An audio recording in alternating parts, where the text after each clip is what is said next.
Hi everyone, exam medicine channel में आप सभी का स्वागत है।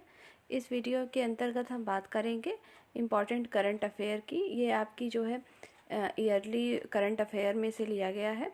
आपके जनवरी 2022 से जनवरी 2023 के बीच के करंट अफेयर हैं, जो कि आगामी परीक्षाओं के लिए महत्वपूर्ण हैं। यदि आप चाहें तो यहाँ से अपने रिवीजन को और बेहतर कर सकते हैं। आपके KVS exam, UP BEd entrance exam, other जो भी यूनिवर्सिटी के एग्ज़ाम होने वाले हैं, कहीं पर भी आप इसको पढ़ सकते हैं और आपके लिए वीडियो यूज़फुल हो सकती है। चलिए वीडियो को स्टार्ट करते हैं। ध्यान रहे, कंबाइंड टेक्निकल जो सर्विस एग्ज़ाम के भी कैंडिडेट हैं उनके लिए भी इम्पॉर्टेंट है, क्योंकि उनके जीके प्लस आपके लिए भी करंट अफेयर क्वेश्चन पूछे जाएंगे। देखिए, पहला प्रश्न हमारा यहाँ पर आज का है, ज़िंदगी एक्सप्रेस नामक अंगदान अभियान पास इन आउट किसके द्वारा चलाया गया है? जनवरी 2023 में चलाया गया है। ये चलाया गया है एडलवाइस टोक्यो लाइफ इंश्योरेंस के द्वारा। नेक्स्ट है, चुनाव आयोग ने किस राज्य में मिशन 929 प्रारंभ किया है? तो त्रिपुरा में प्रारंभ किया है। मिशन का लक्ष्य क्या है? जो त्रिपुरा का ये मिशन है, तो आगामी त्रिपुरा विधानसभा चुनाव में 90% से अधिक मतदान सुनिश्चित करना। केंद्रीय अन्वेषण ब्यूरो का ऑपरेशन गरुड़ संबंधित है। किस चीज़ से संबंधित है ऑपरेशन गरुड़? ये है किसका? तो केंद्रीय अन्वेषण ब्यूरो का। मादक पदार्थों के अंतर्राष्ट्रीय नेटवर्क को नष्ट करना।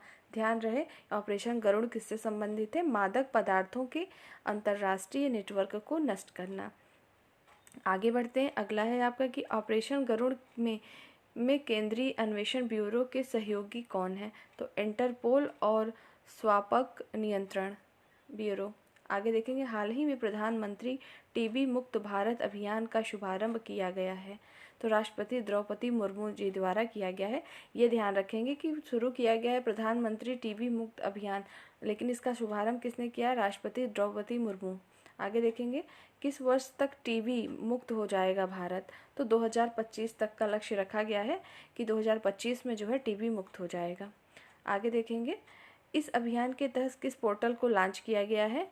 तो पोर्टल नी 6 2.0। याद रहेगा आपको कि पूछा जा सकता है कि पोर्टल नी 6 जो है, जो 6 किससे संबंधित है? तो आपको बताना होगा कि ये टीबी रोग से संबंधित है, जो कि 2025 में भारत से मुक्त करने का लक्ष्य रखा गया है। आगे बढ़ते हैं। भारतीय थल सेना द्वारा पर्वत प्रहार अभ्यास का आयोजन कहाँ किया गया है? तो लद्दाख में। ध्यान रहे, पर्वत प्रहार किससे संबंधित है? तो लद्दाख से संबंधित है। ये क्या है? तो ये भारतीय थल सेना का अभ्यास है। आगे देखते हैं, सुरक्षा मेरी जिम्मेदारी अभियान किसने प्रारंभ किया है?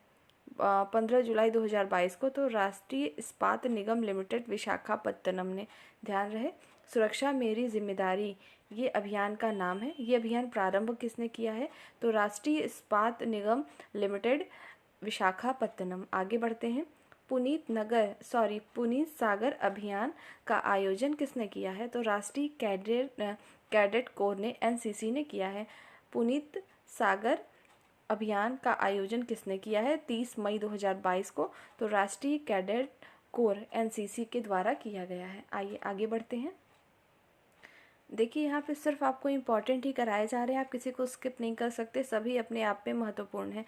आप सबको पता है कि करंट अफेयर का दायरा बहुत बड़ा होता है, कहीं से भी आपको प्रश्न बनते हैं, तो आपको ज़्यादा से ज़्यादा पढ़ने की ज़रूरत होती है। आइए आगे देखते हैं। आगे दे रखा है आपका 1 मिनट। इसका आयोजन जो है कब कब किया जाएगा? तो 30 मई से 5 जून 2022 तक किया गया था। ठीक है, आगे बढ़ते हैं। अभी आपने जो यहाँ पढ़ा था पुनीत सागर अभियान का आयोजन, इसी आयोजन की बात हो रही है कि कहाँ कब कब प्रारंभ हुआ था। ये उसी के आगे कि इसका आयोजन जो है 30 मई और से 5 जून तक किया गया था। आगे देखिएगा, भारतीय रेलवे सुरक्षा बल द्वारा यात्रियों के खोए हुए सामानों को जो है ट्रैक करने के लिए कौन सा मिशन लॉन्च किया गया है? तो मिशन अमानत। आपको कुछ चीज़ें ऐसे पूछी जाती है कि मिशन अमानत किससे संबंधित है? तो मिशन अमानत जो है भारतीय रेलवे सुरक्षा बल से संबंधित है, जिसमें यात्रियों के कोई खोए हुए सामान को खोजने के लिए ये ट्रैक जो है लॉन्च किया गया था। कब किया गया था? 10 जनवरी 2022 को। नेक्स्ट है, केंद्रीय शिक्षा मंत्रालय द्वारा किस 100 दिवसीय पठन अभियान की शुरुआत की गई है? तो पढ़े भारत। ध्यान रहे, पढ़े भारत का शुरुआत किसने किया है? तो केंद्रीय शिक्षा मंत्रालय द्वारा जो है 100 दिवसीय पठन अभियान की शुरुआत करी गई है 1 जनवरी 2022 से। आगे बढ़ते हैं। देखिए आगे दिया हुआ है, भारत की पहली जलवायु परिवर्तन शिक्षण प्रयोगशाला कहाँ खोली गई है? भारत की पहली, देखिए जब कहीं भी कोई चीज़ पहली होती है, ख़ास तौर से आप भारत में हैं और वहाँ पर कोई चीज़ पहली हो रही है या किसी राज्य में पहली बार कोई चीज़ हो रहा है, तो वहाँ के लिए करंट अफेयर इम्पॉर्टेंट हो जाता है। इस वजह से ये इम्पॉर्टेंट है कि भारत की पहली जलवायु परिवर्तन शिक्षण प्रयोगशाला कहाँ खोली गई? तो पटना, बिहार में खोली गई है। भारत की पहली अंडर वाटर मेट्रो ट्रेन कहाँ स्थापित की जाएगी? कोलकाता में। यह किस नदी के नीचे स्थापित होगी? तो हुगली नदी। ध्यान रहे, पहली बार भारत में जो है कोलकाता में अंडर वाटर मेट्रो ट्रेन का स्थापित किया जाएगा। किस नदी के नीचे करा जा रहा है? तो वो हुगली नदी है। आगे देखते हैं, भारत की पहली AI आधारित लोक अदालत का शुभारंभ कहाँ पर किया गया? तो राजस्थान में किया गया है।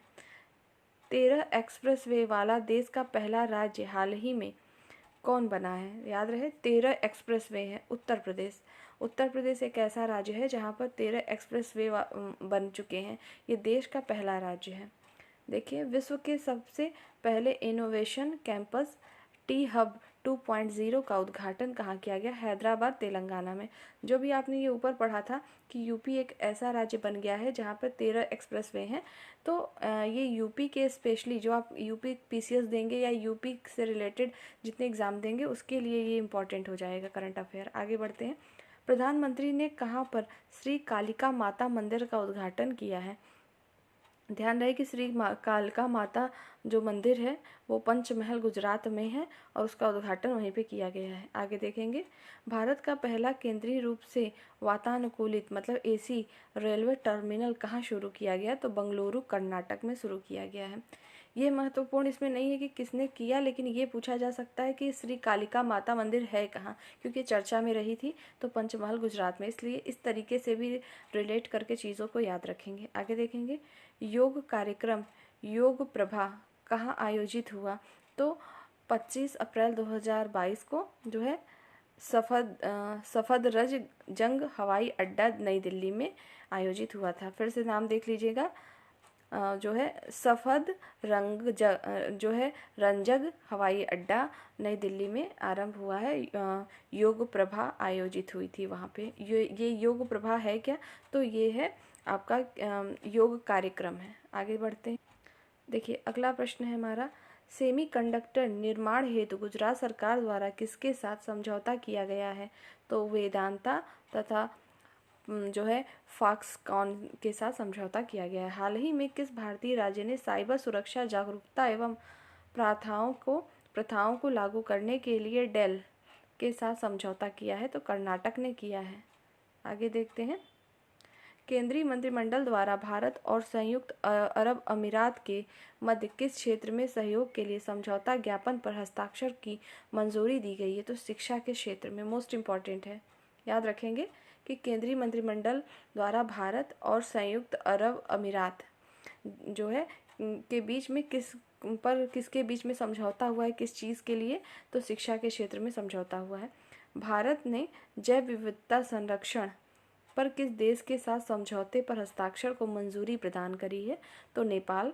आगे बढ़ते हैं, भारतीय विमानपत्तन प्राधिकरण द्वारा स्मार्ट और सतत विमानन प्रौद्योगिकी सहयोग के लिए किस देश के साथ समझौता किया गया है? तो स्वीडन के साथ समझौता किया गया है। केंद्रीय मंत्रिमंडल ने भारत और किस देश के न्यायिक सेवा आयोग के मध्य न्यायिक सहयोग के क्षेत्र में समझौता ज्ञापन को मंजूरी प्रदान करी है?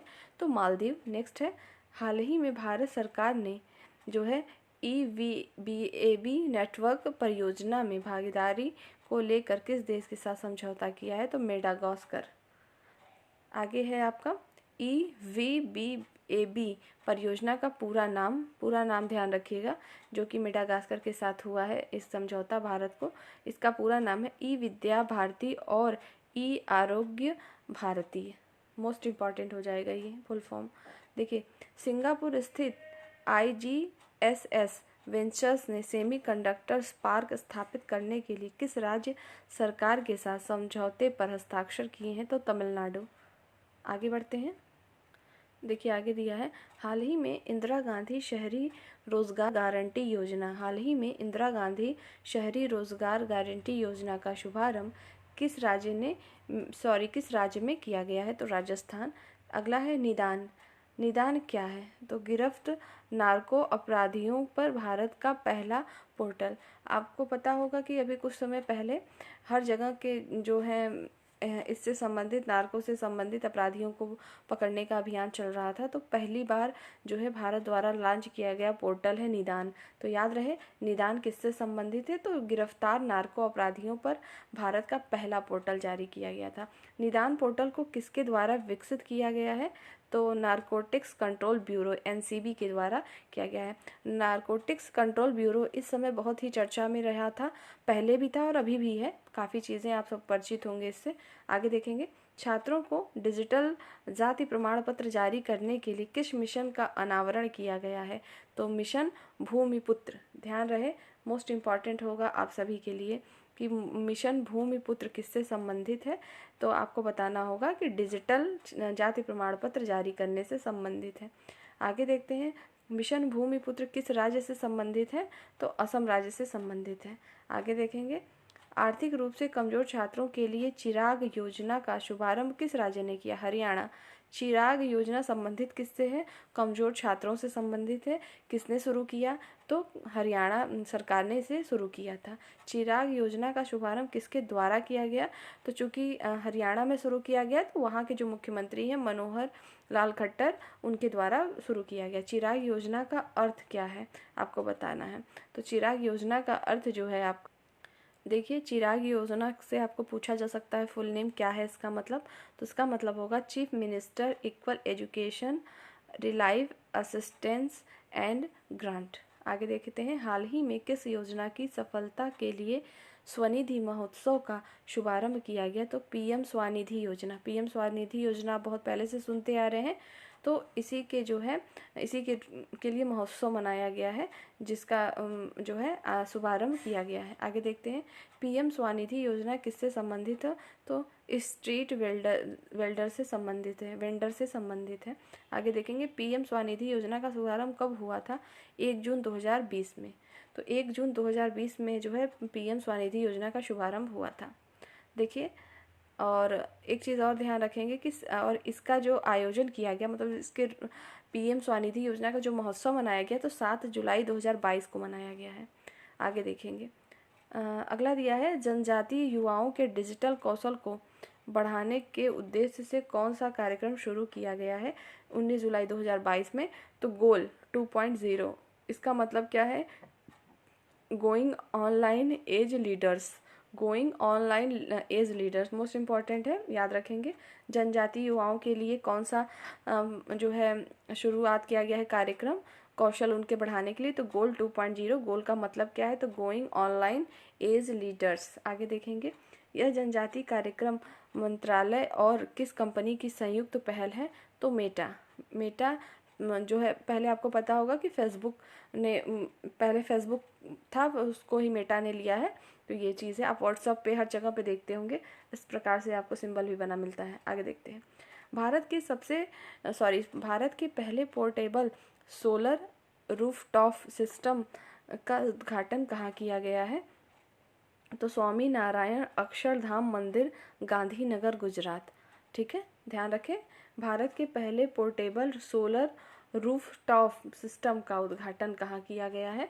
तो स्वामी नारायण अक्षरधाम मंदिर, गांधीनगर, गुजरात।